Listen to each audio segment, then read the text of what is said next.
cuando las palabras ya no alcanzan, cuando las palabras ya no son suficientes.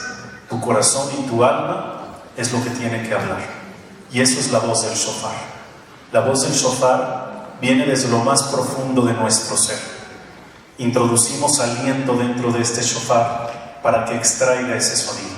Y es decirle a Dios: palabras no tengo ya más para agradecerte. Palabras de amor ya no me alcanzan para expresar lo que siento por ti. Te entrego mi alma, te entrego lo que dice mi corazón.